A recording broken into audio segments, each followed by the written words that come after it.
Hello, welcome to आईस्पिक्स। आज अपन उपरस के शोधन और मारन देखने वाले। ठीक है, सबसे पहले एम के पॉइंट कवर करना है। एम के मतलब must to know, then D K desire to know, and then N K nice to know. ठीक है, तो आज हम एम के पॉइंट से देखने वाले सबसे पहले। ठीक है, तो चलो स्टार्ट करते हैं उपरस के एम के पॉइंट्स का शोधन एंड मारन। सबसे पहले है गंधक। गंधक का मारन नहीं है, सिर्फ शोधन है। तो कैसे ध्यान रखना, गंधक मतलब गंध। गंध किसकी रहती है? तेल की। गंधक गंधक किसको रहता है? भृंगराज। भृंगराज तेल अपने सुना है ना, पण भृंगराज तेल यूज नाही करणार। भृंगराज स्वरस, तर भृंगराज स्वरसाची 7 भावना दिल्यावर काय होते? गाळून घेतल्यावर गंधक शुद्ध होते।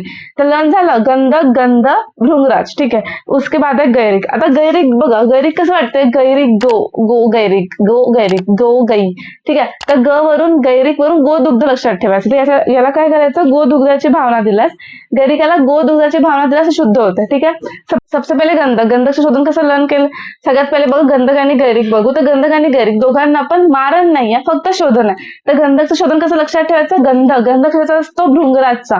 ठीक आहे, आपण बघतो भृंगराज तेलाचा वेगळा वास येतो, म्हणजे तेल नाही यूज करायचं, स्वरस। गंधकामध्ये भृंगराज स्वरसात जर 7 भावना देऊन त्याला गाळून घेतलं तर गंधकाचं शोधन होऊन जातं। ठीक आहे, क्लिअर। द सेकंड आहे गैरिक। गैरिक गैरिक गऊ। ठीक आहे, असं वाटतं रिलेटेबल ग गैरिक गो गई, आपण असं बाराखडे बघतो ना। तर गैरिक गई गो, गोदुग्ध। म्हणून गैरिकाचे शोधन कसं करायचं? गोदुग्धामध्ये त्याला भावना द्यायची, तर मग तो शुद्ध होऊन जातो। ठीक आहे, यानंतर एम के पॉइंट मध्ये आहे कांक्षी। आता कांक्षी शोधन कसं करायचं बघा। कांक्षी कांजी सेम वाटतं का? तर कांक्षीला काय करायचं? कांजीमध्ये 3 दिवस भिजत ठेवायचं, ते शुद्ध होऊन जाते। ठीक आहे, थर्ड एम के है हरताल। हरतालला काय करायचं? चूर्णोदकामध्ये डोला यंत्राच्या सहाय्याने शोधन द्यायचं। तर हरताल का चूर्णोदक कैसे आता? हरताल हर समय लोग चूना खाते रहते, इसलिए हरताल का चूर्णोदक में डोला यंत्र का सहाय्याने शोधन करायचं। ठीक है, उसके बाद है लास्ट वाला एम के मनोशिला।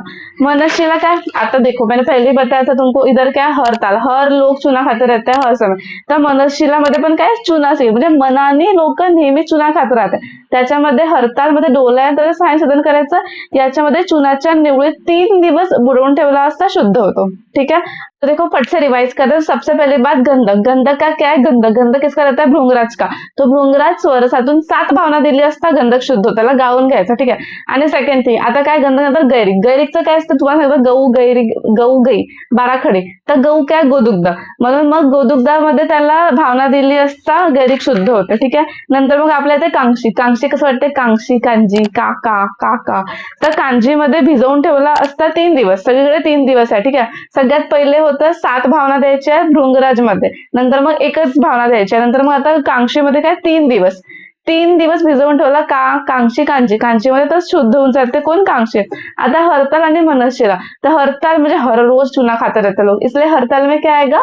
हरताल मध्ये चूर्णोदकामध्ये आपण डोला यंत्रात ठेवून शोधन केलं तर मग हरताल शुद्ध होतो। नंतर मग मनोशिला। मनोशिला मनाने हर रोज खाते रहते चुना, इसलिए मनोशिलामध्ये पण चुनाच्या निवडीत 3 दिवस भिजवून ठेवायचं। ओके, सगळ्यात पहिली गोष्ट तुम्ही हे समजा की आता सगळ्यांचे आपण शोधन कंप्लीट केलेले आहे आणि गंधक गैरिक आणि मनोशिलाचं फक्त शोधन आहे, मारण नाहीये।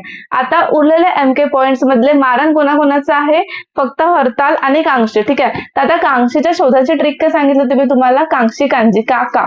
ठीक आहे, तर याला काय? 3 दिवस भिजवून ठेवलं तर होऊन जाते। तर 3 दिवस कसं छोटे आहे ना, छोटेसे 3 दिवस पटकन निघून जाते।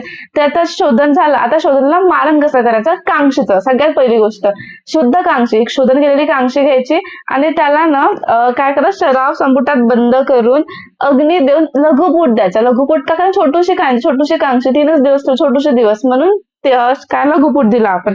ठीक आहे, आणि असं केल्याने काय होईल? कांजीचा श्वेत वर्णाचा भस्म तयार होईल।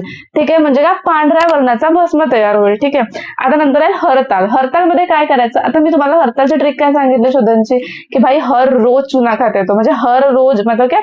चूर्णोदक मध्ये आपण डोला यंत्राच्या सहाय्याने शोधन दिलं असता हरताल शुद्ध होत होता। ठीक आहे, तो ट्रिक काय होती? हर रोज चुना। ठीक है, मतलब चुना हर रोज खा रहा था। कौन खा रहा था? पलाश। तो यहाँ से फिर मारण सुरू होता है। ठीक है, तो मारण कसं लक्षात ठेवायचं मग की कोण खात होतं? चुना, पलाश। म्हणून मग पलाश मूल त्वक पाथाच्या 3 भावना, म्हणून शुद्ध हरताल घ्यायचं आणि त्याला पलाश मूल त्वकाच्या 3 भावना द्यायच्या। ठीक आहे, 3 भावना दिल्यानंतर मग पलाश काय करेल? पहिले त्याने चुना खाऊन घेतला, नंतर मग महिषमूत्र म्हणजे म्हशीचं मूत्र, महिषमूत्र म्हणून माहिषमूत्रच्या भावना दिला। पहिले काय केलं आपण? पलाश मूल त्वक आणि शुद्ध हरतालला 3 भावना दिल्या। क्वाथाच्या. नंतर मग काय करायचं, महिष्मूत्राची भावना द्यायची. नंतर एकदम सिंपल चक्रिका बनवायच्या, त्याला उन्हात वाळवायच्या, सुकवायच्या. नंतर मग शराव संपुटात देऊन त्याला ना 10 रानशेण्या माहितीच ना तुम्हाला, ते आपण शेणाचं बनवतो त्या 10 लहान शेण्या रचायच्या, त्याला मला 12 फूट द्यायचे. ठीक आहे, 12 फुटे दिली असता मग त्याच्यामध्ये पण काय होईल, श्वेत कलरचं भस्म तयार होईल. बस हे 2 मारण आहे, झालं तुमचं लन. ठीक आहे, आता परत एकदा बघू आपण. ठीक आहे, लन झालेलं आहे तुम्हाला. आता आपण बघू मारण लक्षात आहे का तुम्हाला. कांशी कांजी, तर कांशीला कांजीमध्ये 3 दिवस भिजवून ठेवायचं होतं, मग ते शुद्ध होऊन जाते. मग ही शुद्ध झालेली कांशी घ्यायची आणि नंतर मग त्याला काय करायचं, शराव संपुटात ठेवायचं, छोटूशी शराव संपुटात ठेवायचं आणि 3 दिवस त्याला अग्नी द्यायचा. लघुपूट काऊन, कारण ते छोटीशी कांजी आहे म्हणून. झालं मारण. तुम्हाला काय होईल, श्वेतवर्ण भस्म प्राप्त होईल. नंतर खाली हरताल. आता हरतालचं तुम्ही कसं केलं मारण, हरतालमध्ये तुम्हाला काय सांगतं की हर रोज चुना खाते. चूर्णोदकामध्ये डोला इंद्राच्या सहाय्याने सेवन दिले असं ते शुद्ध होते. हर रोज चुना कौन खा रहा था, पलाश. इसलिए मारण करते टाइम ये ध्यान रखना की शुद्ध हरताल घ्यायचं आणि त्याला पलाश, मूल व क्वाथाच्या 3 भावना द्यायच्या. आता काय केलं, पलाशने महिष्मूत्र ग्रहण केलं. शिबा तर त्यांनी पलाशने काय केलं, चूर्णोदक नंतर मग महिष्मूत्र. तर आता काय, महिष्मूत्रामध्ये परत भावना द्यायच्या. महिष्मूत्राची भावना देऊन झाल्यावर काय करायचं, हे तयार शुद्ध हरताल प्लस पहिला आपण पलाशमूल व क्वाथ भावना दिली, नंतर मग आता महिष्मूत्राची भावना दिली. नंतर चक्रिका बनवायच्या, गोल गोल चक्रिका बनवायच्या, त्याला उन्हात सुकवायच्या. नंतर मग 10 रानशेण्या रचायच्या आणि त्याला अग्नी द्यायचा. किती फूट द्यायची, 12 फूट द्यायचे. कारण पलाश कितने दिन, पलाश 12 महिने खा रहा था ना, इसलिए 12 फूट देना उसको. समजाय, कळलं तुम्हाला लर्न झालेलं आहे शोधन आणि मारण. ओके, असं. अँड येस, होप करते की तुम्हाला सगळे तुमचे डाऊट्स क्लिअर झाले असतील. आणि अजून जर काही उरलेलं असेल, अजून मनात काही शंका असतील, काही प्रश्न असतील तर तुम्ही कमेंट नक्की करा, मी सगळ्यांचे उत्तर देईल. And yes, don't forget to subscribe मी. थँक्यू.